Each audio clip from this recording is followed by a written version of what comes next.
Hey everybody, Jimmy Smith back, this time with some X's and O's. My God, weird. After all this Ronda Rousey madness I've been dealing with all week, I'm actually get to talk about a fight. Can you believe that? Anyway, UFC 301, a card that, once again, we're dealing with leftovers, essentially, from UFC 300. For a pay-per-view, it's pretty weak. It's pretty much a fight night card, but, it has some interesting fights on it. The problem is, hard to make money on this because the odds are really skewed. And usually skewed odds are for a reason, right? A lot of comparatively one-sided fights, even on the main card. That's why it can be a little bit difficult. It just is what it is. So we start off with Paul Craig versus Chael Borralho. Chael Borralho 15-1, Paul Craig 17-7-1. The problem with Paul Craig is he relies way too much on his guard. It caught up with him at 205. He's having the same problems at 185. We're just seeing his well-roundedness isn't really there. He's really tall, he's really long, good triangle, and he has an over-reliance on that aspect of his game. Not his submission game, his guard game, which is incredibly dangerous in MMA. It's just really dangerous to be on your back trying to finish guys because it's all or nothing. Either you get them or you get the crap beaten out of you. And that's been kind of the history of his career. Lost to Brendan Allen, lost to Johnny Walker, lost to Volkan Oezdemir. He's lost 3 out of his last 4. And the Muniz fight was back and forth until he was able to get in top position and get the TKO. The problem with Chael Borralho is Borralho has a great ground game in his own right. That guy has outstanding jiu-jitsu, so he's probably likely to take the game away from Paul Craig. So how do you make money on this one? Looking at your book, depending on, minus 650 for Chael Borralho. He's just such a heavy favorite. It isn't worth doing.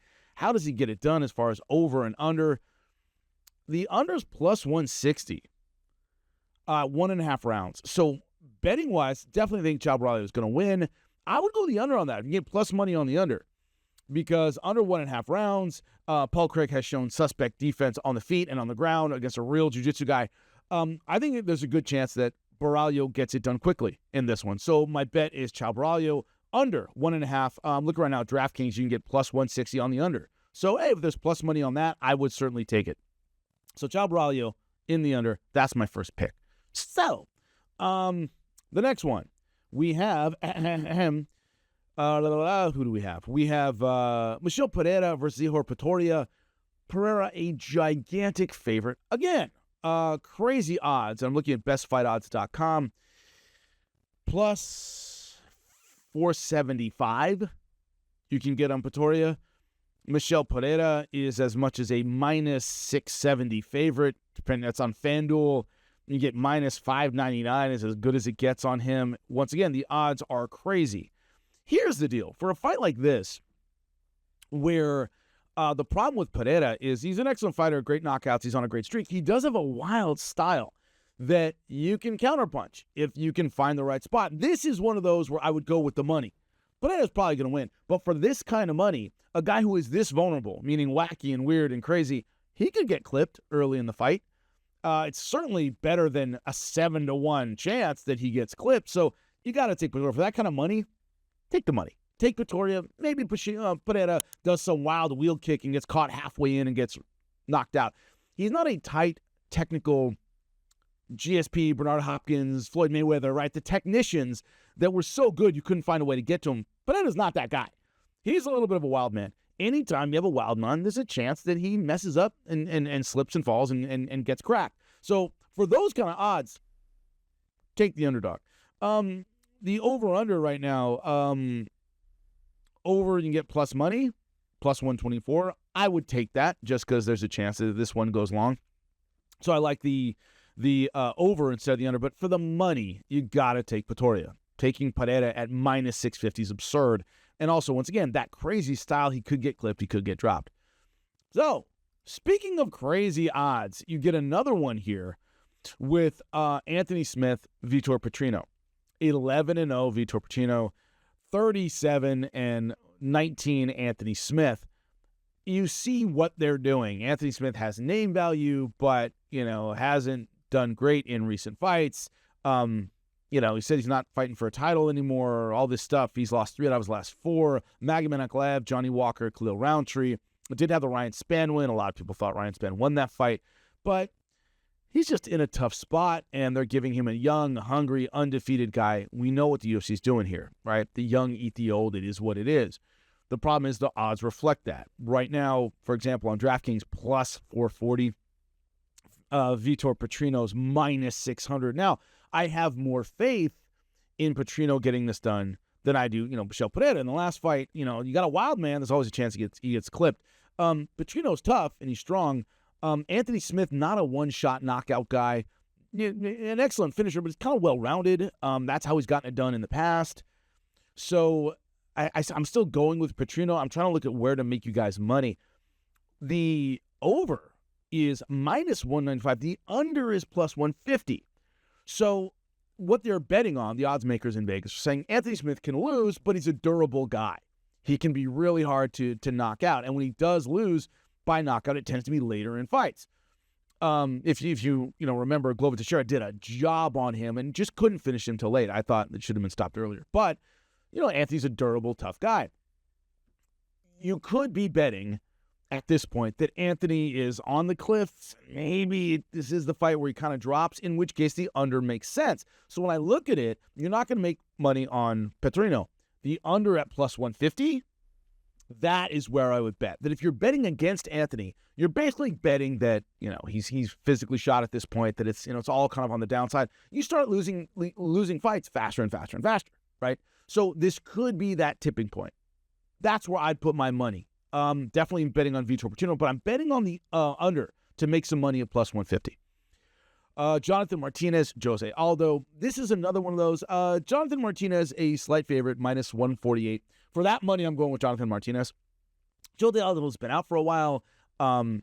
He's always been competitive at 135. He doesn't have the snap that he had at 145. He's just, to me, that's not an insult. That's a credit to Jose Aldo.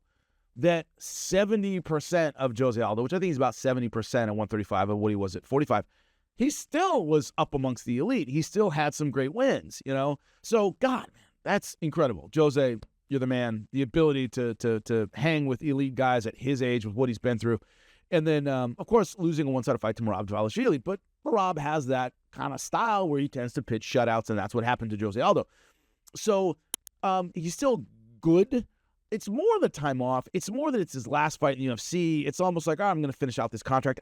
I don't know how much fire is necessarily there for Jose Aldo. He's made no comments about, man, I'm going for a title. I think those days are done. So I do agree that Jonathan Martinez at minus 150-ish is a good bet. Over-under. This is one of those where, once again, the over is minus 270. So what they're betting on is, once again, much like Anthony Smith, that Martinez probably wins. It's at 135. The odds that he knocks out Jose Aldo, pretty rare and pretty slim. Remember, Petr Yan did it. But for money's sake, I would go the under plus 200 simply because there is a chance, once again, much like Anthony Smith, that the cliff is there for Jose Aldo. We haven't really seen it yet, but it could be this fight. And that's the thing about betting guys that are past their prime, betting against them, is you're also betting that Father Time has just caught up with them and they start going, boop. The cliff in MMA is much steeper than it is in other sports. So I have no problem with the under at plus 200. The under's, by the way, 2.5. That Jose Aldo comes in as kind of a shadow of his former self. If he's the Jose Aldo that, lost to Merab Dvalishvili, I think he probably loses still to Jonathan Martinez, but he goes longer than 3.5. So I think 2.5. The value here is in the under, but I think the safe bet for the winner is Jonathan Martinez.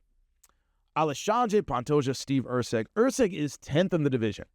Alexandre Pantoja, one of the things about 125 is there's not a lot separating the top 5. Guys, this is number 10, Steve Erceg.